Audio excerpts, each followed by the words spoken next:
My name is Rachel Morgan, and I'm 44 years old. In the eyes of the United States Navy, I'm Rear Admiral Morgan, a guardian of truths powerful enough to bring down nations. But to my own family, I'm still nothing more than the troublesome daughter they'd rather not claim. Today, at my sister's wedding in Charleston, they had no clue that the perfect little world they've built rests on a lie I could demolish in a single sentence. As I cruised along the shoreline, sunlight dancing across the water, a foolish flicker of hope surfaced. Maybe, just maybe, this time would be different. Perhaps a mix of ocean air and sparkling wine could rinse away the years of feeling like I didn't exist. For a brief moment, I allowed myself to be just a woman wanting to believe in family. That moment died with the sharp ping of a text message. It was from my mother, a dagger wrapped in a digital alert. Rachel, for heaven's sake, I heard you're planning to wear that uniform. Don't. It's humiliating for the family. My hands gripped the wheel until my knuckles blanched. Humiliating. 2 silver stars I'd earned in a sea of fire and chaos, reduced to a family shame. The breath left me in a silent exhale, replaced by a freezing, dangerous calm. They wanted me small, diminished. Ever been made to feel insignificant for the very thing that defines your greatness? If so, you'll understand.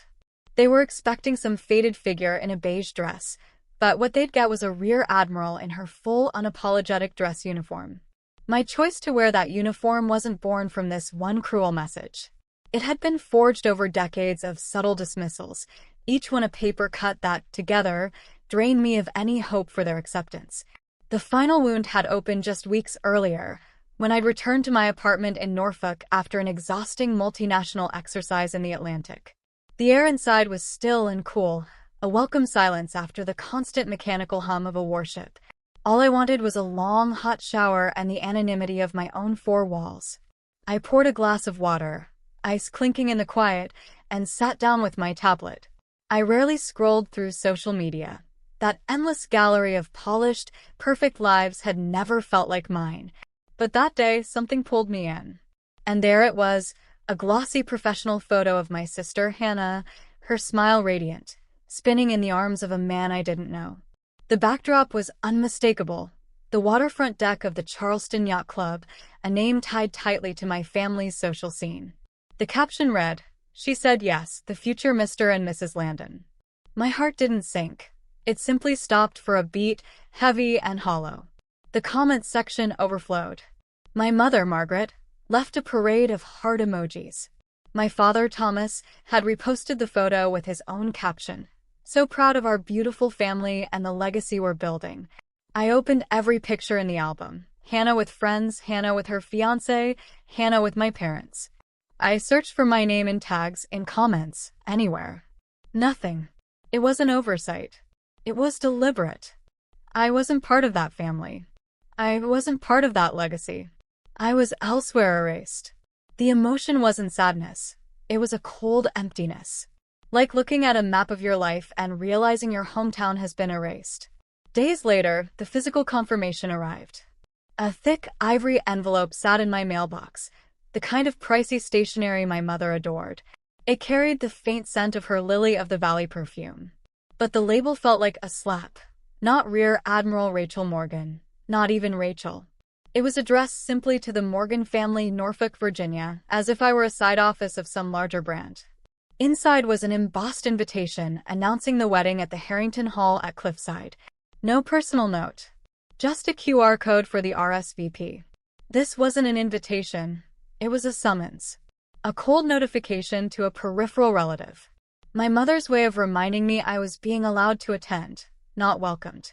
That evening, I called Mark Bennett.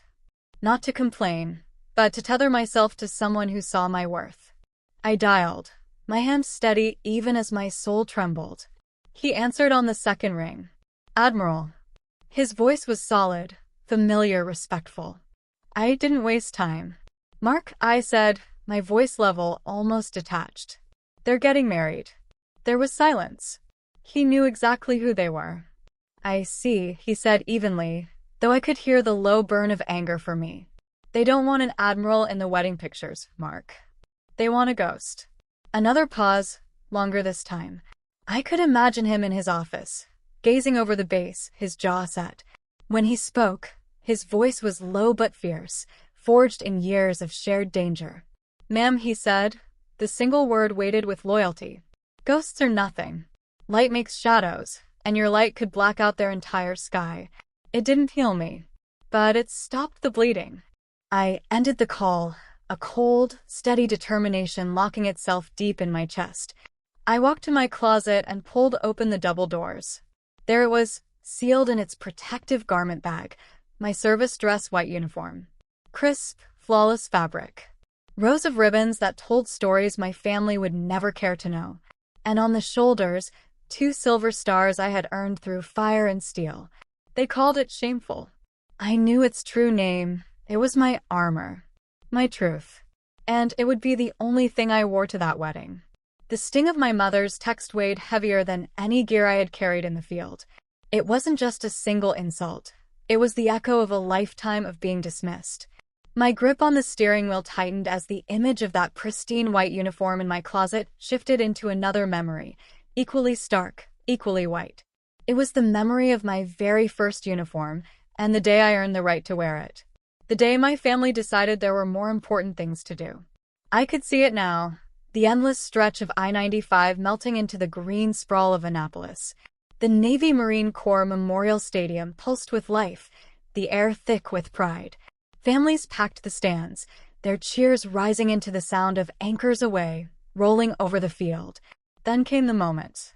The command rang out, and 1,000 white hats flew skyward, catching the sunlight like a flock of seabirds rising together. I stood there, a newly commissioned ensign in the United States Navy, smiling stiffly, the expression feeling foreign on my face.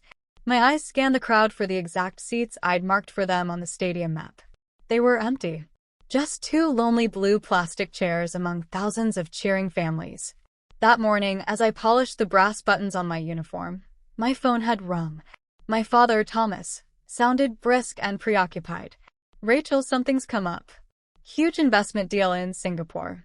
Terrible timing, I know, but it's a once-in-a-lifetime chance." My mother, Margaret, had taken the phone next, her voice smooth and perfectly polite. "You know your father, dear. Business before everything. We're very proud, of course."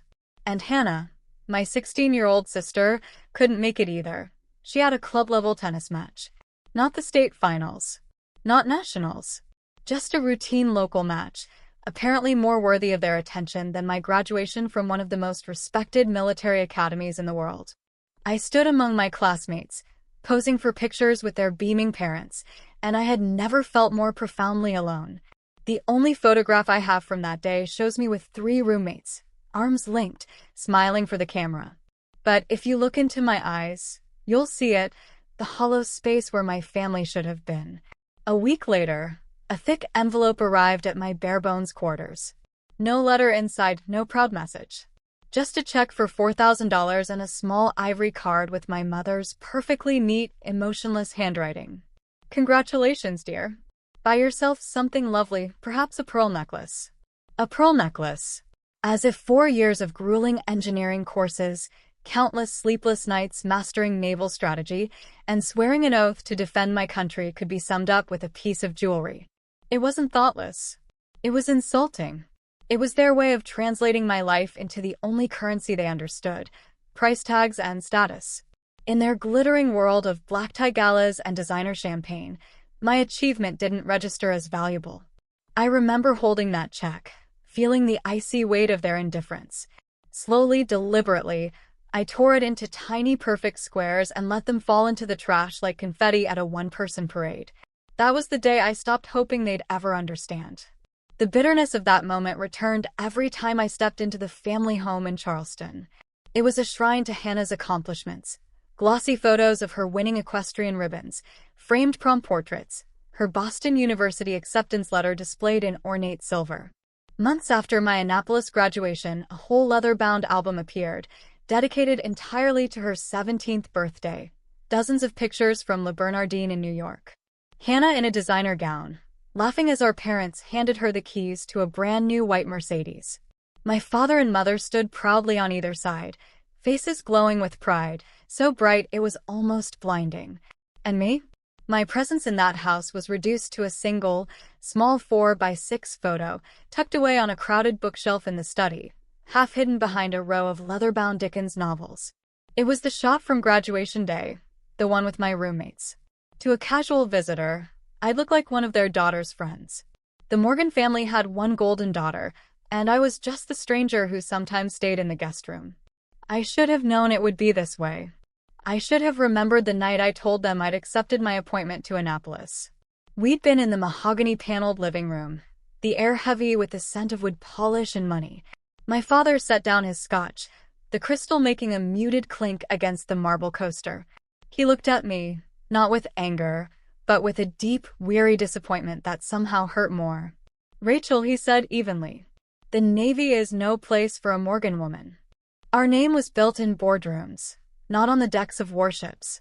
You're wasting your intelligence and the opportunities one could open for you on something that brings no measurable benefit to this family." Back then, the younger, more idealistic version of me thought my father simply didn't understand my passion, my need to be part of something greater than myself. But driving toward my sister's wedding years later, I finally decoded his language. Tangible benefit to the family never meant honor, duty, or sacrifice. It meant market gains and strategic alliances. My entire life, my entire career, had been filed in their minds as an entry on the wrong side of the ledger. He was wrong, of course. My choice was no waste. It had shaped me into the woman I am. But he was right about one thing. It came at a cost. That cost was a loneliness so deep it seemed to have its own borders, a solitude you find only in the middle of an endless ocean, or in a room packed with people who share your blood but not your soul. To my family, my career was nothing more than pins stuck into a map. To me, it was years lived in steel corridors, under skies that offered no mercy. The early years blurred into a string of missed holidays. My first Christmas as an officer was spent aboard a destroyer in the Arabian Sea, the air heavy with heat and unease. I remember calling home on a crackling satellite phone, the delay stretching each word across an invisible gulf. On the other end, I could hear the faint hum of a Charleston Christmas party, clinking glasses, live piano music, sudden bursts of laughter. My mother's voice was warm but far away. "Oh, Rachel, sweetheart, it's not the best time, we're just sitting down to dinner." Through the static, I caught Hannah's voice, giddy as she described a diamond necklace she'd just received. The call lasted under 60 seconds. There was no "Are you safe?" "No, we miss you." While they passed roast goose around a candlelit table and poured vintage Bordeaux, I sat alone in the ship's metal wardroom, eating a lukewarm beef stew from an MRE packet. That was when I truly understood. I wasn't just absent, I was forgotten. A footnote in their holiday narrative. My promotions didn't come from a family connection or a strategic phone call. They were earned on 36-hour shifts at the helm, fueled by burnt black coffee and sheer refusal to fail. They came from making split-second life-or-death decisions with the lives of 220 sailors in my hands. I remember one mission in the North Sea when a weather bomb slammed into us out of nowhere, turning the water into a raging wall of gray. Waves the height of small buildings crashed over the bow with the roar of artillery. For 2 days straight, I didn't leave the command deck, surviving on dry crackers and the adrenaline racing through my veins. My eyes burned from staring at the radar, every muscle rigid as I coordinated our every move to keep the ship intact. When we finally limped into port in Aberdeen, battered but alive, I felt a deep, quiet pride in my crew and in myself. That same week, Hannah posted a photo from the breakers in Palm Beach, lounging in a plush white robe, cucumber slices over her eyes, with a caption complaining about being worn out from a week of shopping. It didn't make me jealous or even angry. It just made the gap between us feel like a canyon. We lived in different worlds, obeyed different laws of gravity. My exhaustion was survival. Hers was a luxury. The warmth I never found in my family's gilded cage, I discovered on the gray, swaying decks of those ships. It was in the small, unspoken acts of my crew. I remember a young Mark Bennett, then just an ensign, quietly pressing a steaming mug of chicken soup into my frozen hands after a brutal watch in the Arctic. "Figured you could use this, ma'am," was all he said. The chiefs would somehow always know my birthday, and a lopsided cake would appear in the galley like clockwork. These sailors were my real family. They saw the dark circles under my eyes and understood their cause. They recognized the rank on my collar and knew what it had cost to earn it. They didn't care about my last name or my father's portfolio. They cared about the officer who stood shoulder to shoulder with them, the one who would walk through hell for their sake. It was loyalty you couldn't buy, and my family could never comprehend. That truth had never been sharper than after the Orion incident, the mission that nearly destroyed my career, when I had to defy a direct order to save my crew. When I finally got a few days of shore leave, I went home to Charleston. The house felt heavy with silence. At dinner, over a perfectly cooked filet mignon, I tried to tell my father about it, the crushing pressure, the sonar failure, the impossible choice I had to make. He nodded absently, eyes fixed on the scrolling financial ticker on the massive TV in the den. "Sounds intense," he said, his tone as flat as the words themselves. "By the way," my father added casually, "Lockheed Martin stock is climbing again." Before I could say anything, Hannah wrinkled her nose. "Can we not talk about scary military stuff? It's killing my appetite." I stopped speaking. Looking at their faces in the warm light of the chandelier, I realized it wasn't just disinterest. It was incapacity. They couldn't understand. In their safe, neatly manicured world, war and danger were just movie plot lines. Life and death were abstract concepts, never realities.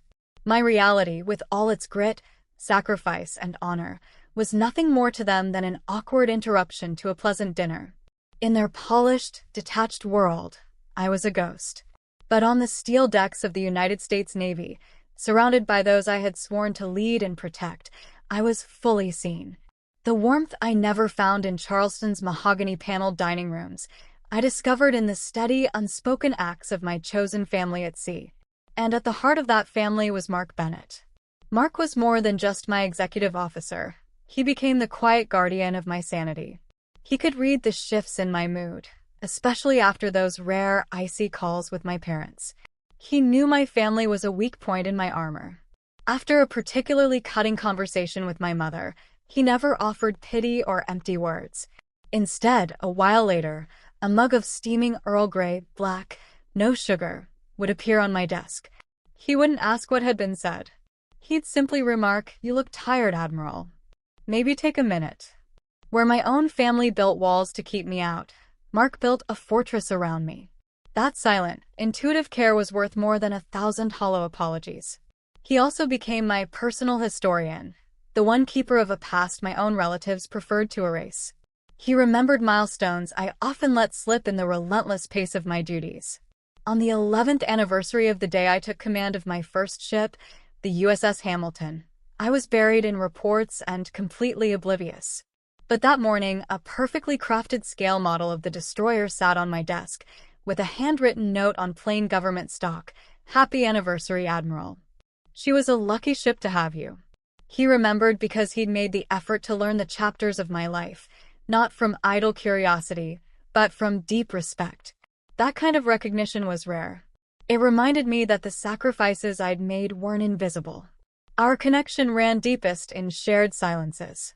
I recall one night, just weeks after the official inquiry into the Orion incident cleared me, a victory that left scars nonetheless. We stood on the deck of the USS Farragut, slicing through the warm, dark waters of the Arabian Sea. Above us, the stars were bright and indifferent. I'd been quiet for a long while, watching the phosphorescent trail in our wake. "You're thinking about them, aren't you?" Mark's voice was soft, nearly lost beneath the low thrum of the engines. He didn't need to say who them was.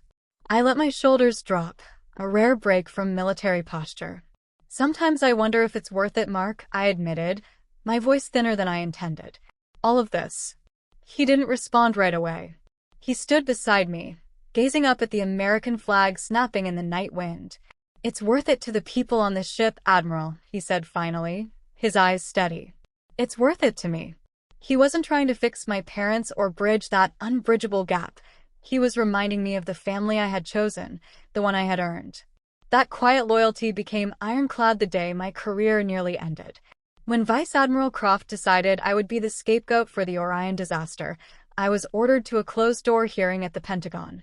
The politics were suffocating, and I was certain I'd be facing it alone. I was wrong. When the hearing ended and I walked out, drained and disillusioned, the first thing I saw was Mark. He had flown from Norfolk to D.C. on his own dime, dressed in immaculate service whites, standing under the harsh fluorescent lights with a black umbrella in his hand, indoors. He crossed the hallway toward me, his expression grave but unwavering. He didn't ask, "Are you okay?" He didn't say, "I warned you." Instead, he opened the umbrella as though shielding me from more than just the drizzle waiting outside. "I'm here, Admiral," he said, his voice steady as a bulkhead in a storm. "Whatever comes next, I'm not going anywhere. The truth has a witness." Under that overly formal umbrella in that sterile government corridor, I knew I wasn't alone. Our alliance wasn't built on blood or a shared last name. It was forged in shared duty, tempered by the storms we'd survived, sealed with unwavering loyalty. Stronger than blood. And it became my shield when the final storm, the one brewing in my own family, finally broke. I had been naive to think the fallout from Orion might have changed them, that maybe a brush with disaster would shift their priorities. I was wrong. A month before Hannah's wedding, a Tuesday afternoon phone call from my father proved it. They hadn't changed. They had just learned to disguise their exploitation.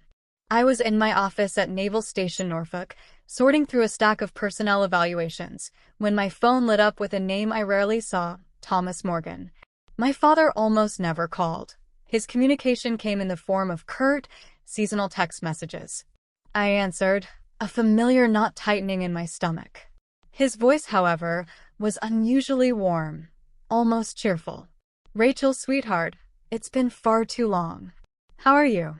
Instantly, I was on guard. This wasn't the man who had skipped my graduation without a thought. This was a performance.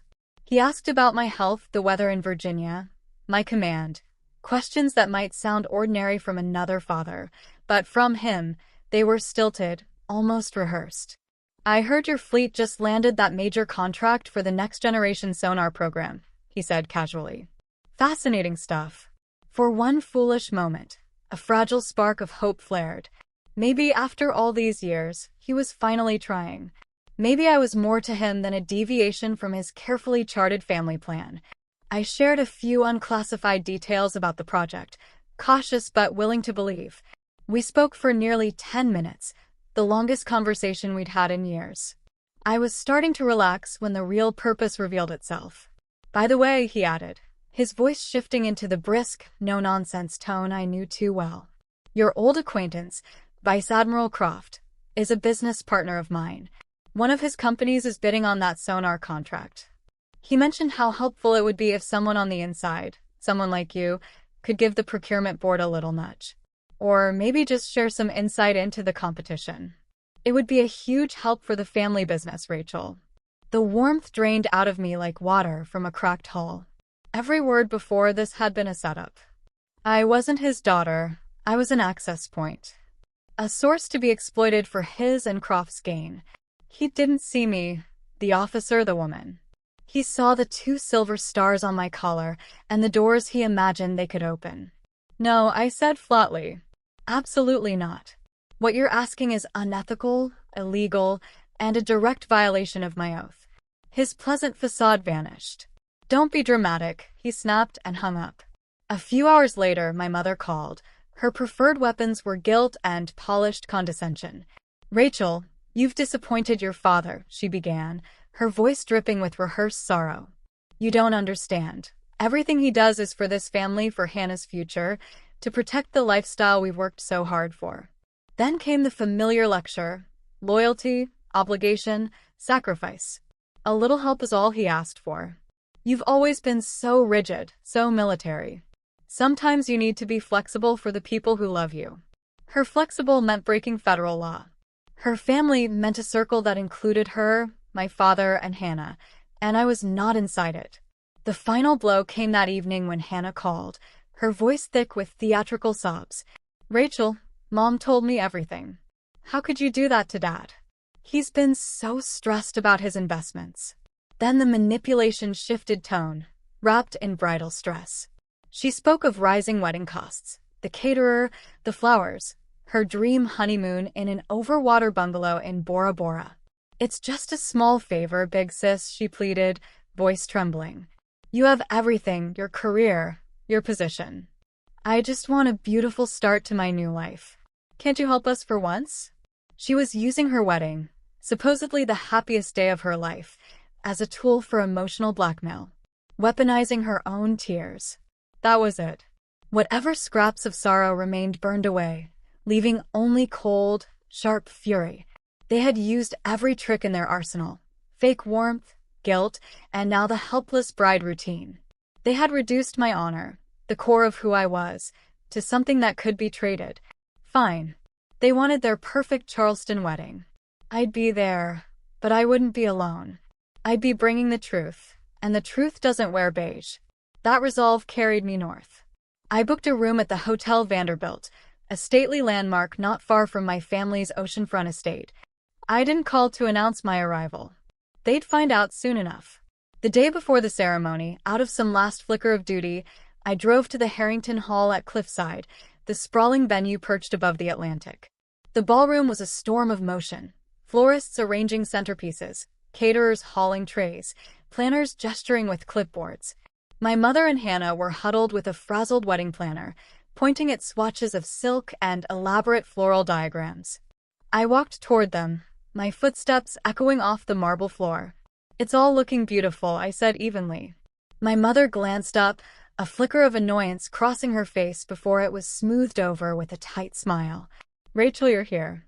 She immediately turned back to the planner. Hannah gave me a small wave, then leaned to whisper something to her maid of honor. The girl glanced my way, stifled a laugh, and looked away. I suggested that two of our elderly relatives might prefer seats farther from the band. My mother didn't even look up. She waved a hand as if shooing away a fly. "The professionals have it handled, dear. What would you know about these things?" Once again, I was the outsider, a tourist in the landscape of my own family's life, permitted to watch from a distance but never take part. That distance became an unbridgeable gulf at the rehearsal dinner that night. It was held at an upscale restaurant on Bowen's Wharf, the air carrying a mix of briny sea breeze and high-end perfume. The main table, long, gleaming, and crowned with flowers, was reserved for immediate family. My parents, Hannah and her fiancé, his parents. There was no place card with my name. The wedding planner, a young woman whose expression suggested she was always 5 minutes behind schedule, approached me with an apologetic half-smile. "Admiral Morgan," she said, stumbling over my title, "there's a seat for you over here." She led me to a small round table near the service entrance, the friends of the family table. I was placed next to a great-aunt I hadn't seen in 2 decades, who spent the evening asking if I was still in the Coast Guard. I nursed a glass of sparkling water and watched. I watched my father stand, tap his glass for attention, and launch into a glowing toast to his wonderful daughter Hannah, her beauty, her charm, her promising future. He spoke of legacy, of pride, of family. In the 5 minutes he spoke, he never once looked at me. Never once said my name. It was a flawless public erasure. That was the night's real wound. Not the table in the corner, but the quiet, deliberate announcement to everyone present that Thomas Morgan had only one daughter worth claiming. The breaking point didn't come with a dramatic scene. It came in something small. I had spent months searching for the right wedding gift, not a registry item, but something meaningful. I found it in a small Annapolis antique shop, a solid brass maritime compass from the 1940s. I had it engraved with the wedding date and the coordinates of the little Charleston chapel where our grandparents had been married. It was meant as a symbol of guidance, of legacy, of what family was supposed to mean. During a lull in the dinner, I walked to the main table and handed Hannah the small velvet box. "Oh, thanks," she said distractedly, opening it for barely a glance before setting it down with a soft thud. Moments later, a friend leaned in to admire the diamond tennis bracelet glittering on her wrist. Hannah's face lit up for that. The compass sat forgotten next to a bread plate. Later, as plates were being cleared, I saw a waiter nearly sweep the compass into a bus tub along with napkins and half-eaten rolls. My gift, my months of thought, my piece of history, treated as disposable clutter. I stood up and walked out. No one noticed. I kept walking, down the wharf past rows of gleaming yachts, until I reached the cliff walk. The cold salt wind slapped at my face, but I felt nothing. There were no tears. Not this time. The deep hurt I'd carried all my life was gone, burned away and replaced with something sharper, a pure, clarifying rage. 20 years of being ignored, dismissed, used, and now humiliated in public. The discarded compass wasn't just a gift they'd rejected. It was me, my values, my history, my honor, tossed aside.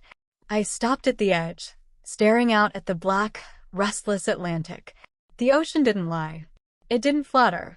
It was vast, unyielding, and honest. In its roar, I heard my own. The obedient daughter was gone, washed away in the last wave of their contempt. I drew in the salt air, filling my lungs. Never again, I whispered into the wind. No more silence. No more shrinking to fit their narrow world.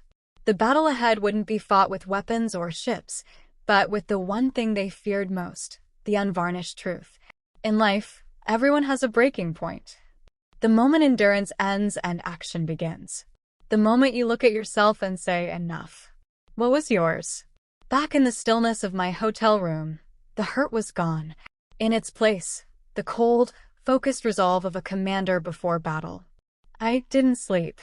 Instead, I powered up my encrypted laptop. My mission wasn't about personal vengeance anymore. Vengeance was messy. This would be cleaner. Colder. Justice.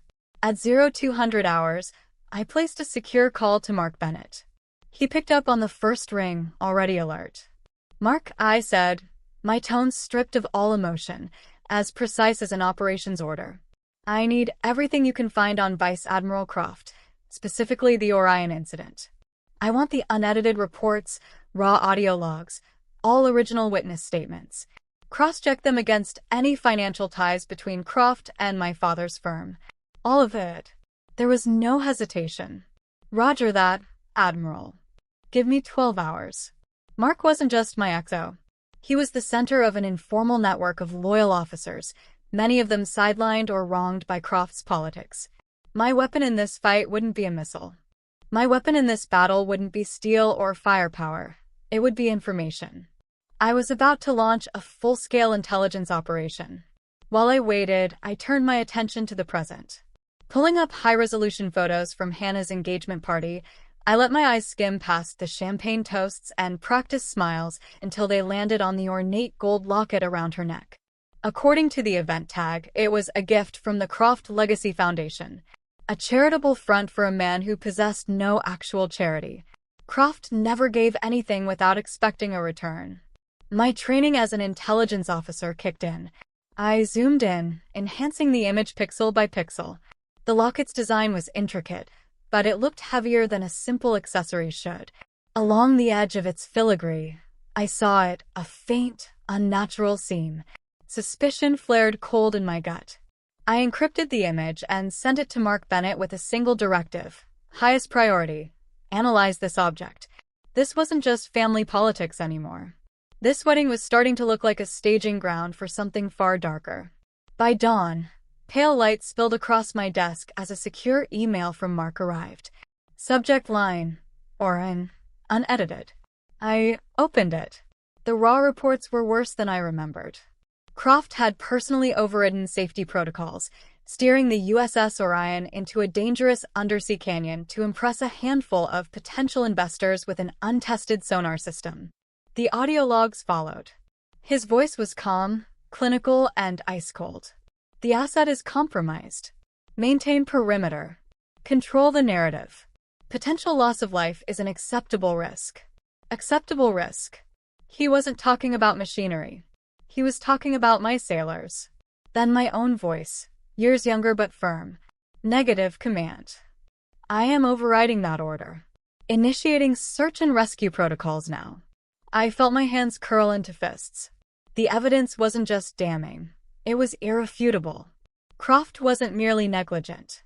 He was calculating, willing to weigh human lives against career optics. The survivor list was next. One name stopped me cold, Captain David Eganrett. I remembered him, a steady, capable commander forced into early retirement after Croft's whitewashed report. A quick search placed him in Mystic, Connecticut, barely an hour from Charleston. I called. An older man's voice answered, cautious at first. Captain Egan, I said. This is Rachel Morgan. Silence. Then warmth flooded his tone. Commander Morgan, he corrected gently, using my rank from that day. I'll never forget what you did for my crew. Or for me. I explained briefly about the wedding, Croft's attendance, my father's role. I didn't have to convince him. That man's going to be there? His voice hardened. Good. Then so will I. It's time the truth was told. When I hung up, the pieces were all in place. The evidence. The motive. And now, a witness with undeniable credibility. Croft and my family thought they were coming to a wedding. What they didn't know was that they were stepping onto the deck of a court-martial. The service dress whites hung ready in my room. It was time. I entered the grand ballroom at Harrington Hall with the composure of a commander boarding her flagship. Not in beige. In crisp, immaculate white, twin silver stars catching the light from crystal chandeliers. The hum of polite conversation stuttered and fell silent. Heads turned. Across the room, my mother's face went rigid, her social mask cracking just enough to reveal fury beneath. My father looked at me once, then turned away as though I were a stranger. Hannah's expression was a sharp, venomous glare. I didn't break stride. Back straight, chin high, I walked to my seat, the lone chair in the very last row. I hadn't worn the uniform to make a scene. I'd worn it as a declaration. The ceremony began, flawless in its choreography. The officiant spoke of love, trust, honor, words that sounded hollow in that airless room. From my position in the back, I could see the front row. Vice Admiral Croft sat there, every inch the dignified guest, offering polite applause at every cue. Beside him, my father nodded along, a picture of businesslike loyalty. Then came the moment I'd prepared for. At this time, the officiant said warmly, "We'd like to honor the brave men and women of our armed forces who may be with us today." Right on cue, Mark Bennett stood. His own dress whites gleamed under the chandeliers, a pillar of integrity amid the silk and champagne. But he didn't just stand. He turned, pivoting sharply to face the back of the room. His gaze locked with mine. His hand rose in a salute, crisp and perfect, slicing the air. And then, his voice steady, clear, carrying to every corner of the hall. "Rear Admiral Rachel Morgan, ma'am." The sound of a collective gasp rolled through the room. Whispers erupted like fire catching dry grass. A Rear Admiral, here, sitting in the back. My mother's hand flew to her pearls, her expression shifting from shock to dawning horror. My father froze mid-smile. Hannah's mouth hung open. The timing was flawless. Right after Mark's salute, the massive screens flanking the altar, which had been playing a romantic slideshow, flickered to black. Then, without warning, they lit up again. Not with pictures of champagne toasts or sunset embraces, but with a cold blue and green tactical display, the sonar map from the Orion incident. Through a former Navy technician working the venue's AV system, Mark had taken control. The speakers crackled, and then Croft's voice filled the lavish hall, calm, clinical, and chilling. "The potential loss of life is an acceptable risk. Control the narrative." The room buzzed with low, confused murmurs. Then another voice cut in, mine, years younger but sharp, commanding. "Negative command. I am overriding that order. Initiate search and rescue protocols." The screens shifted to grainy but unmistakable deep zero footage, the shattered hull of the submarine, rescue divers fighting the current, the desperate struggle to save the crew. Confusion became shock. Croft shot to his feet, his face the same pale white as my uniform. "This is slander. The data's been fabricated," he shouted, his voice cracking. My father jumped in, sputtering about a technical glitch and a tasteless prank, his words tumbling over each other in desperation. Before either could get traction, another figure stood. An older man in a simple tweed jacket, but he carried himself with the authority of someone who had spent a lifetime on the bridge. "My name is David Egan," he said, his voice cutting through the noise. The room fell silent. "I was the commanding officer of the USS Orion. That recording is real. That footage is real.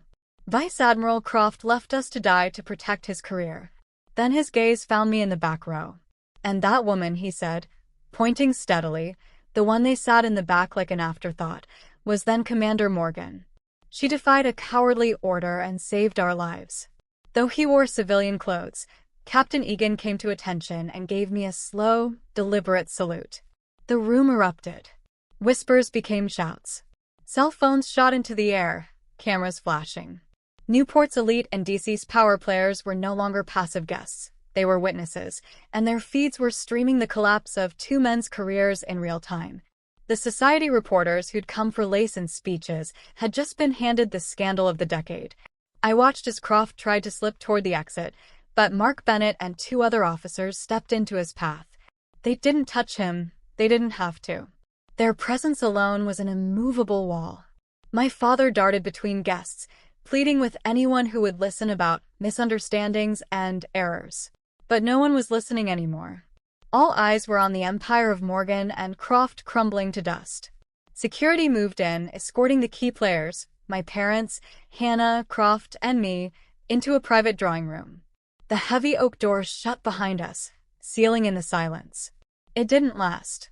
My mother's face twisted into something I'd never seen before. She lunged at me, her voice trembling with fury. "How could you? You've ruined everything. The family's reputation, your sister's wedding, years of work gone." My father, his bravado gone, jabbed a finger at me. "You'll pay for this, Rachel.